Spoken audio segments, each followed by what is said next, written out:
Welcome back to the Core EM Podcast, core content for anyone, anywhere, and just in time. This is the official podcast of the NYU Bellevue EM Residency Program.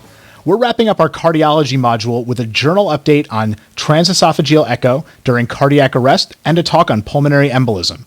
We also had a great grand rounds from Andy Sloas on neonatal and infant emergencies, and we're going to publish that in its entirety later this week. Let's start with the journal update.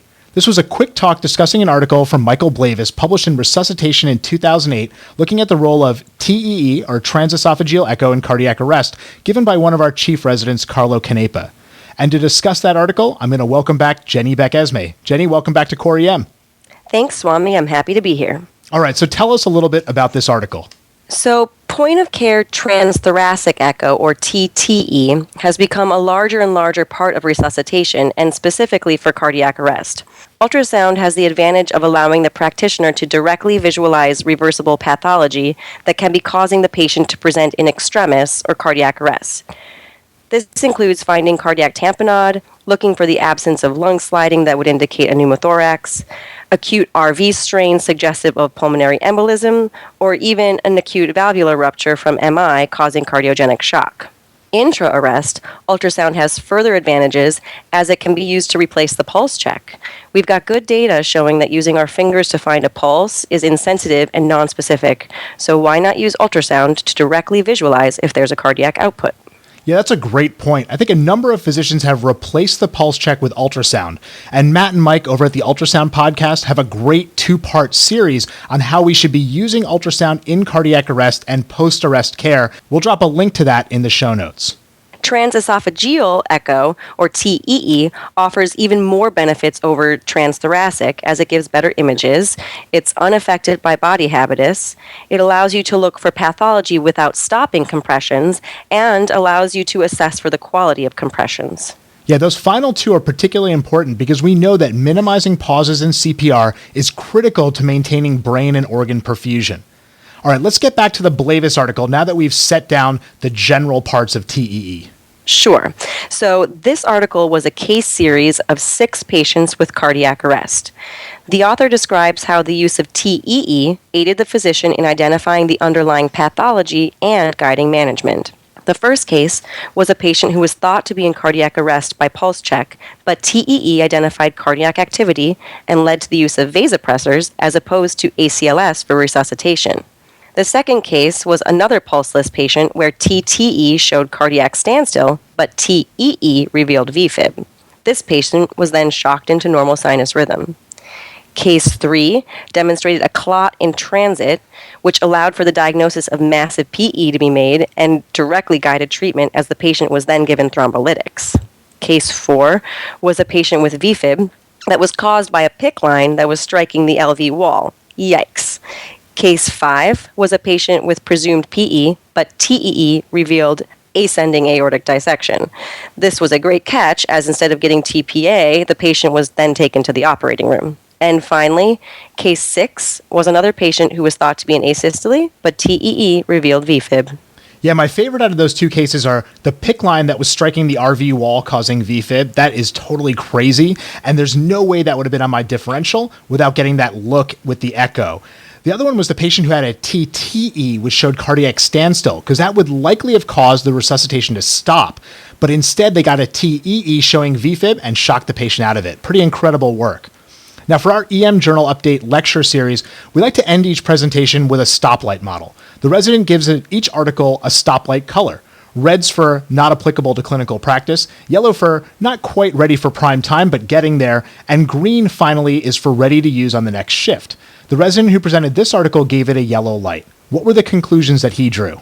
Carlo noted that there are a number of potential advantages of TEE in cardiac arrest in ED patients, including optimal imaging for identification of pathology, but that further research is needed to investigate cost effectiveness, as there's substantial expenditures for the device as well as the training. I'm pretty sure that this is going to be standard part of our care in the next 5 years. A number of places are already using TEE now. It's just really a matter of getting more providers trained and getting the modality, the actual equipment, to all of the EDs that need it. Our other resident lecture for the day was on pulmonary embolism, given by one of our PGY2 residents, Brian Lynn. I've got the pleasure of having Brian on the show to discuss the big take-home points from his talk. Brian, welcome to Core EM. Thanks for having me on, Swami. It's great to be here. All right, so PE is a huge topic that could fill hours of conference and podcast time, and in fact, it has. What did you choose to discuss during your 20-minute talk? Well, my talk really focused in on understanding risk stratification and decision instruments. I wanted to hone in on 3 take-home points. All right, that sounds great. So why don't you hit me with point number 1? The first point was to trust your gestalt.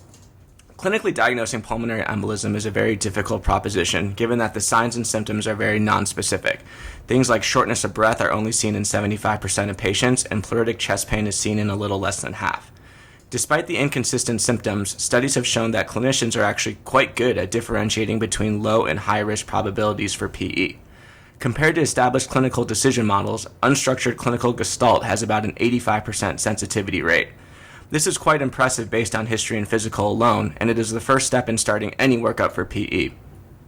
It should be noted that unstructured clinical gestalt likely includes many of the factors in accepted decision instruments like Wells and Geneva, as they've become integrated into the minds of emergency physicians. Yeah, I think this is a great point. It's a good idea to learn Perk and Wells and Geneva as you develop your own approach and clinical knowledge base shapes the way you think about PE. All right, so what was take-home point number 2? So the second point really was to understand the studies. It's really easy to misapply the various clinical decision models we have when we're working up PE. There are many instances when a patient can be both PERC and Wells negative despite having a high index of suspicion. It's crucial that providers understand the original premises of the studies and their primary outcomes. The PERC rule, for instance, was meant to be applied after you've already risk stratified the patient into a low-risk cohort. Moderate and high-risk patients should never have the PERC rule applied to them. Decision instruments like the PERC rule and Wells criteria are designed for risk stratification and cannot 100% rule out the presence of a PE. However, their utility is in lowering the post-test threshold to a level where it doesn't make sense to pursue further testing. Yeah, this is a critical concept for everything emergency medicine and really medicine in general. We rarely rule out diseases, or rule in for that matter. What we do is risk stratify. Tests, whether they're decision instruments, labs, or CT scans, raise and lower risk. At some point, you reach a risk threshold low enough that further testing is more likely to harm the patient. All right, Brian, let's hit point number 3. My last point really is to be consistent. Like I mentioned earlier, the clinical gestalt of a physician alone is about 85%, which is good, but not great. If we apply these clinical decision models appropriately and consistently over our entire careers, we'll really start to approach the published sensitivities closer to 97 to 98%. So regardless of the patient's presentation, always go through your own algorithm in a stepwise fashion to get the most utility from these studies. For me, it starts with a low-risk clinical gestalt and then a PERC rule if applicable, or a 2-step Wells criteria with a negative dimer to effectively rule out a PE. If any of these initial tests come back positive, the patient goes off to get more invasive imaging. Excellent, Brian. Well, those are 3 big take-home points for PE that I think are really critical in the workup. So thanks for coming on Core EM and sharing, and I'm looking forward to getting you back on soon. Yep, me too. Thanks, Swami. Well, that's all for Core EM Podcast this week. Come on over to the site and see what we've got working. This week we'll have a core content piece on pulmonary edema and a journal club discussing the golden hour of trauma on Thursday. Finally, as mentioned earlier, we'll publish the full-length Grand Rounds talk from Andy Sloas on neonatal and infant emergencies on Friday. Come on over and check out the site, visit us on Facebook, and follow us on Twitter at core_EM.